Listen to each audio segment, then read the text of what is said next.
السلام علیکم ورحمۃ اللہ وبرکاتہ۔ بسم اللہ الرحمن الرحیم۔ بچہ جب لنگڑاتا ہوا اور روتا ہوا محل میں داخل ہوا تو اسے اس حالت میں دیکھ کر ملکہ کی آنکھوں میں خون اتر آیا۔ وہ روتی چیختی بچے کے پاس گئی، اسے دیکھا تو اسے سخت چوٹ لگی تھی، کئی جگہوں سے خون بہہ رہا تھا اور گھٹنے کی ہڈی ٹوٹ چکی تھی۔ بچہ تکلیف سے بے حال ہو رہا تھا۔ بچے کی حالت دیکھ کر ملکہ بدحواس ہو گئی۔ اس نے بچے سے پوچھا کہ تمہیں کس نے مارا ہے؟ بچے نے ایک لڑکے کا نام بتایا جس کے ساتھ وہ کھیل رہا تھا۔ کھیل ہی کھیل میں لڑائی ہو گئی۔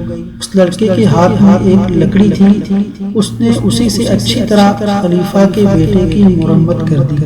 یہ سن کر ملکہ آگ بگولا ہو گئی۔ اس نے فوراً ملازموں کو حکم دیا کہ فلاں بچہ پکڑ لاؤ۔ وہ اس لڑکے کو پکڑ کر محل میں لائے تو لڑکے کے پیچھے پیچھے اس کی ماں بھی روتی ہوئی آ گئی۔ خلیفہ عمر بن عبدالعزیز سو رہے تھے، شور سنا تو اٹھ کر کمرے سے باہر نکل آئے اور پوچھا کیا بات ہے؟ ملکہ نے اپنے لڑکے کی ٹوٹی ٹانگ دکھائی۔ ملزم لڑکے کی ماں رو رو کر کہہ رہی تھی یہ میرا بیٹا ہے، اس کا باپ مر چکا ہے۔ عمر بن عبدالعزیز رحمہ اللہ نے عورت کو قریب بلایا اور پوچھا کہ اسے بیت المال سے تنخواہ ملتی ہے؟ عورت نے عرض کیا نہیں۔ خلیفہ نے حکم دیا کہ اس عورت اور اس یتیم بچے کا نام فوراً رجسٹر میں درج کر دیا جائے اور انہیں پابندی سے تنخواہ ادا کی جائے۔